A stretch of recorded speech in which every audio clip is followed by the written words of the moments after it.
The first in a brand new Sting double bill now. In half an hour, you can see him live in Berlin in concert at 9, after we explore the defining moments in his career, from The Police to his solo work and collaborations with other artists.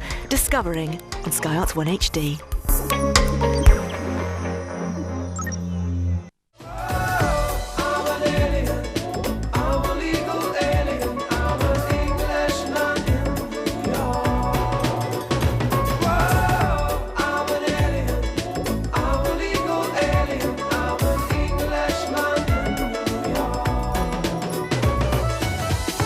He's a brave artist. He goes his own way.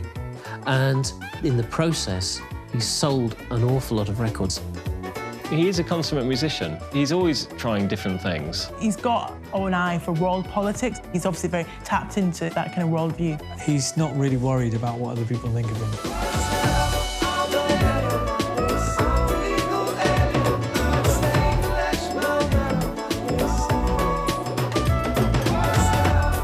Sting was born Gordon Matthew Thomas Sumner in Wallsend, a shipbuilding town near Newcastle.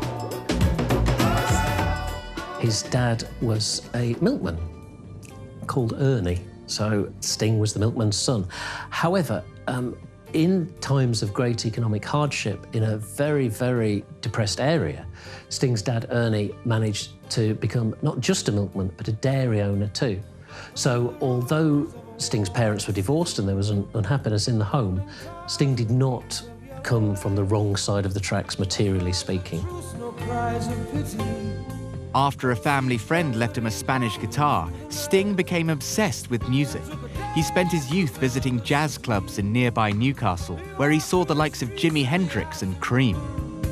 There's a story about him creeping into clubs to watch Cream and Jimi Hendrix and stuff. So he's obsessed with music from a young age, but he's got quite a kind of, modest background. He was playing in jazz bands. That was really his background. This is the thing about Sting, say what you will about him, but I think he was a very trained musician. And he had been working, he'd had all kinds of jobs. He was a teacher.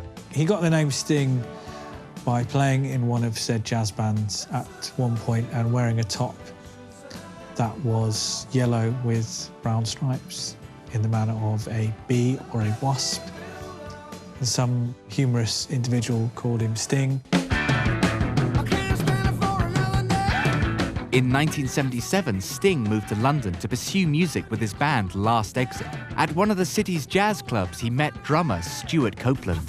Stuart Copeland was the drummer in a band called Curved Air, who had a hit with Backstreet Love, who played a Newcastle Polytechnic Students' Union in 1976, just as Curved Air were about to expire. And after the gig, Stuart Copeland asked where to go, and he was sent to see a band called Last Exit. Stuart Copeland was very impressed by the singer, Sting.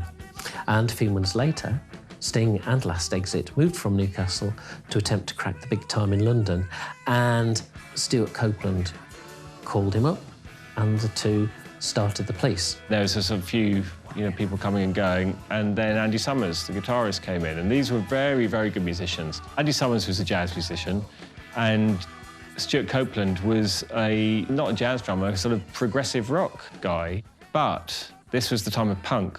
It was about everything being stripped down. It was all about these kind of sharp songs. Although starting out as a punk band, the Police showed a wide range of influences.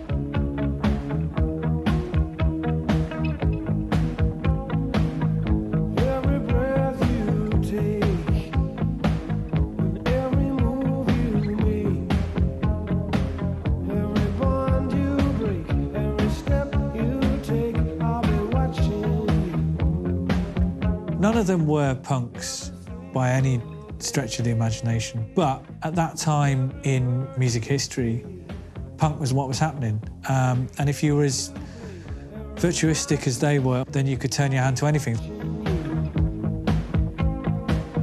The Police were just really, really good at pop songs. I mean, they had that kind of lolloping reggae beat quite often, but they weren't a reggae band. And there was something quite restrained about it all. For a start, there's only 3 of them, and the different musical parts just fitted in very well. I think probably the defining song is Every Breath You Take. The idea of a song about a stalker is kind of a love song, but it's a bit twisted. It's a really interesting idea. That guitar thing that runs through, it's actually really hard to learn. I've actually tried, and it's a bit of a rite of passage to learn that.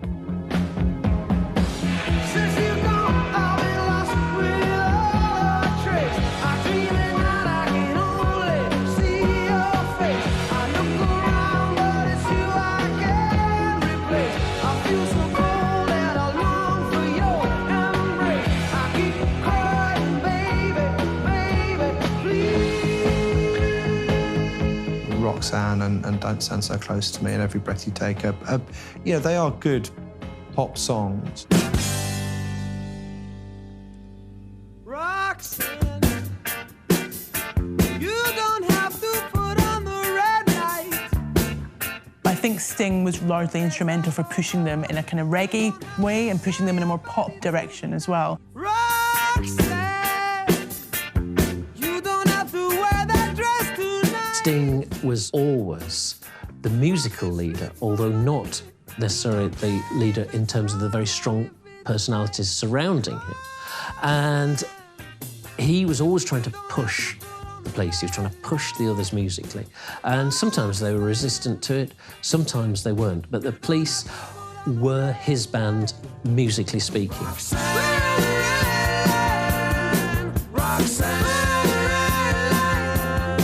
By their fifth album, The Police were the biggest band in the world. And although Synchronicity sold 8 million copies in the US alone, the trio decided to go on hiatus.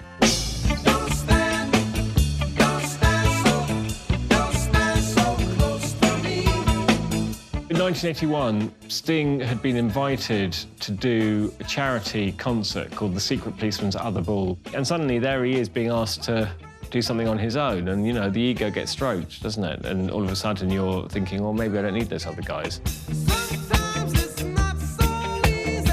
They were a pretty volatile band, the Police. It wasn't all sweetness and light in their camp, put it that way. And they're massive egos. The three of them, they really clearly couldn't stand each other by the end. Sting, a man of many talents, especially his own self-belief, you know, would have gone solo inevitably at some point. The Police were absolutely massive by the time he decided to go solo. In America, they were probably approaching Beatles level. And in fact, they played Shea Stadium, the scene, obviously, of the famous Beatles gig. And I think at that point, Sting, I think it was Sting who just sort of said, let's leave it at this. This is as good as it's going to get. The subtext of that, of course, being that he probably thought, well, I can go solo now because everyone knows who I am. In 1985, Sting released his debut solo album, The Dream of the Blue Turtles.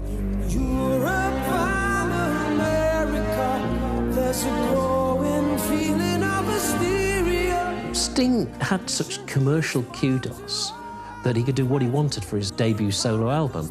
And of course, he ended up being this kind of jazz kid in a jazz sweet shop. And because he was Sting, he could recruit a load of musicians, such as Branford Marsalis and Kenny Kirkland and Eddie Grant as well. And he could make an anti-Police record. You say a lot of things about Dream of the Blue Turtles, but it wasn't a Police record.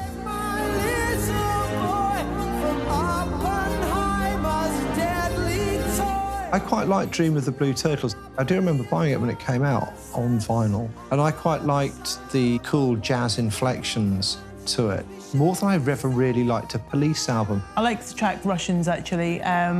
It's a really kind of moment in time. It's kind of reflecting on the Cold War and what's going on. It's a kind of social commentary, and I think it shows early on in his solo career that he's looking at what's going on in the world and kind of wanting to sing about it. It was a song which was disparaging about Ronald Reagan and also about the former Soviet leader Nikita Khrushchev. And when he said Russians love their children, it was a basic point. And people said, yeah, of course they do. But no one had actually articulated this before, that those Soviets who people were so scared of, they were families. They were people who loved their children too.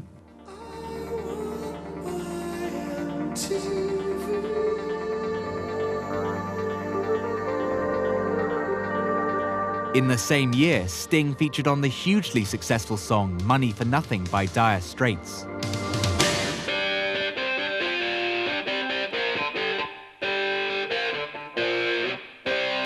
He sang on the chorus of Money for Nothing. If you listen, it says, I want my MTV, and it's very, very similar to Don't Stand So Close to Me. It's exactly the same tune. Look at them yo-yos, that's the way you do it. You play the guitar on the MTV. He probably thought, well, this is going to be terrible because everyone's going to see that it's the same song, and I've just used something I already had and changed the words. So he didn't want to write his credit. He might, might have proved useful considering it became such an enormous hit, but having said that, by that point, he probably didn't even need money.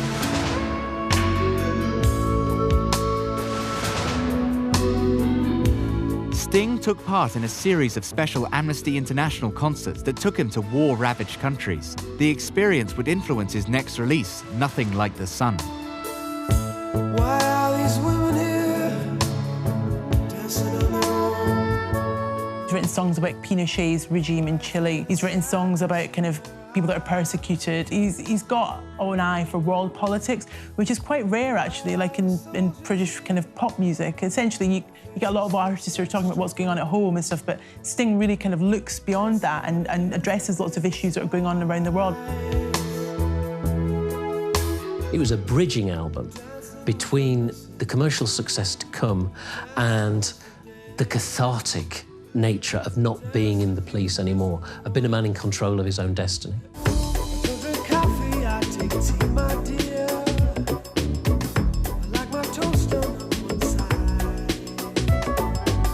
Englishman in New York has written about Quentin Crisp, and I think it was inspired after a meeting between the two. And in a sense, it's not surprising that he wrote a song, because I don't think Quentin Crisp is the kind of person that you meet and forget about.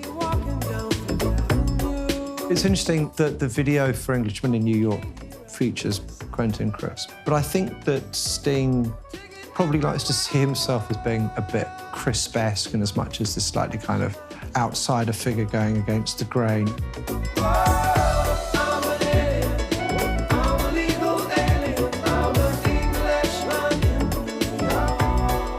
Nothing Like the Sun had dealt with the impact of the death of Sting's mother. He continued to open up his emotions on his third solo release, The Soul Cages, which was a concept album about his father's death. All this time, the river flowed endlessly to the sea. I think of all things you could say about Sting, his ability to convey emotion is really great. At this point, he's going through a lot of stuff, and that's coming out in his music. One young, one old, I've a prayers for the dying to serve the final right. I think this is partially his teaching background, is that he knows how to construct a story. Say if he went back to the police and saw Every Breath You Take, which seems very personal, but it's not, it's a yarn. And he brought aspects of his parents' death, of his northeastern upbringing, into some of his songs. And that's what songwriters do. The river flowed endlessly. The 1993 album 10 Summoner's Tales saw Sting take on a different mood with his songwriting. You remember me when the west wind moves upon the fields of barley. You'll forget the sun in his jealous sky as we walk in fields of gold. 10 Summoner's Tales is probably Sting's best solo album. There's not a moment wasted on it, but it's also the moment where Sting is more focused than he's ever been before. He had this great success with the Police, and his early solo career was almost kicking against that. This time, he was re-embracing and reconnecting with his commercial side. And when he does that, he does it very, very well. Will you be my love?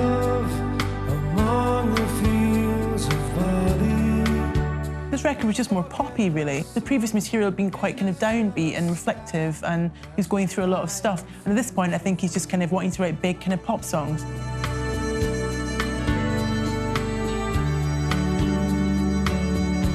Ten Summoners Tales was an unashamedly adult pop album, adult-orientated rock to the nth degree, and it sold in enormous quantities once again. So it was obviously a smart move.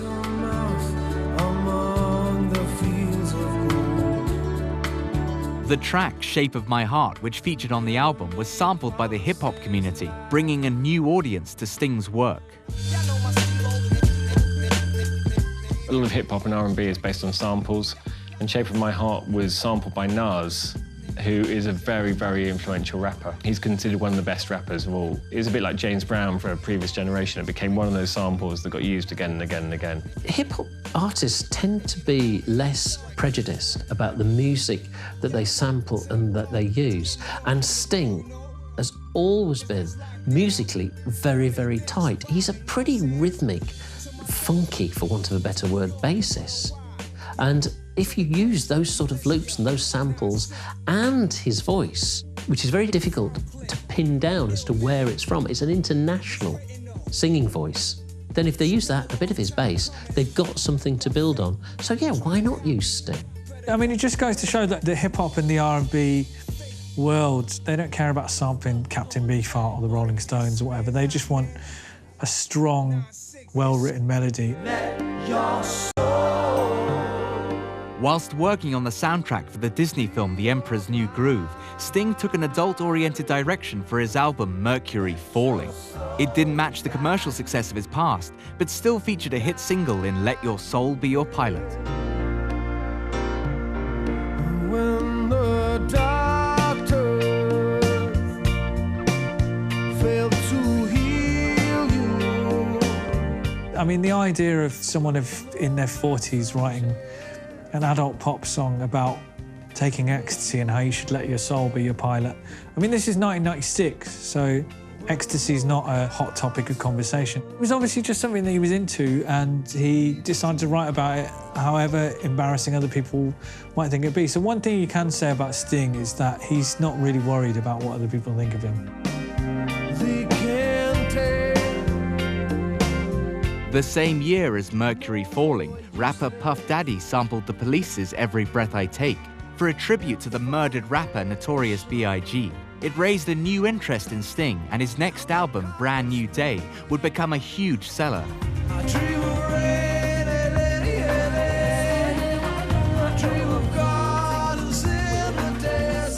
Brand New Day was a massive success. I think at this point, I'm just kind of flabbergasted that he's still doing so well in a way. Like, people are still wanting to buy his records. He's become to that level where people are kind of still kind of really interested in what he's doing and buying it by the bucket load. So it's a real achievement for him.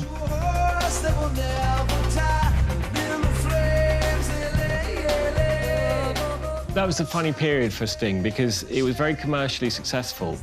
I didn't really like it because he started sort of using all these different world music things, which is a bit like a trope, you know, it seemed like sort of almost symbolic and sort of, you know, look at how big my world is. But at the same time, I mean, he's meant to be this environmentalist. Desert Rose was used on a Jaguar ad, and I think Brand New Day was used on an app for credit cards or something. So there's a lot of money splashing about in this kind of ethnic mix. He's got this world view, and he's sung in Portuguese and Spanish and kind of experimented with singers kind of from all around the world. And I think that's kind of what makes him stand out.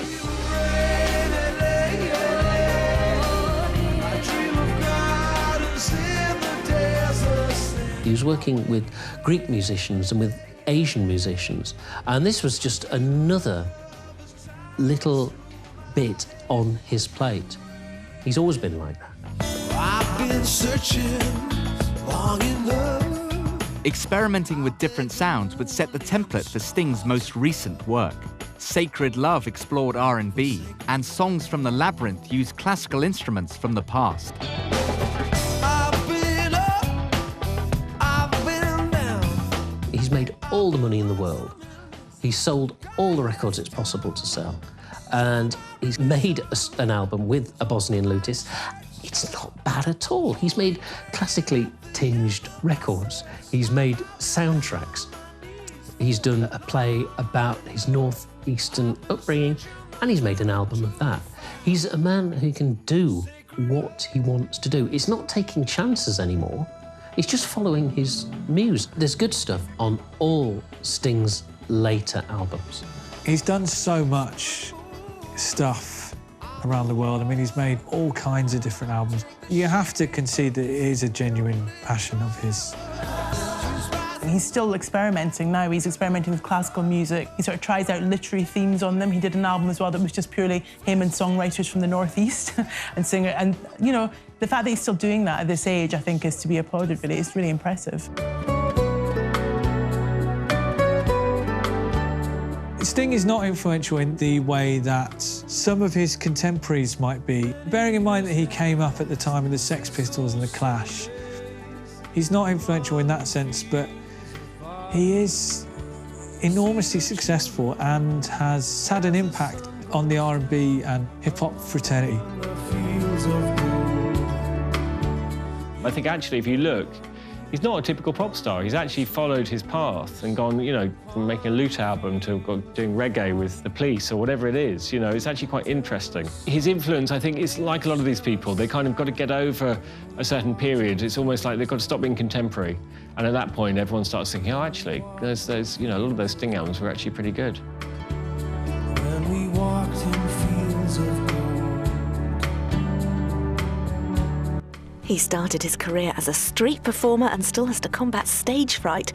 We're catching up with Eddie Izzard in the first in a brand new series of Parkinson Masterclass tomorrow night at 6. Next tonight, more Sting in Berlin.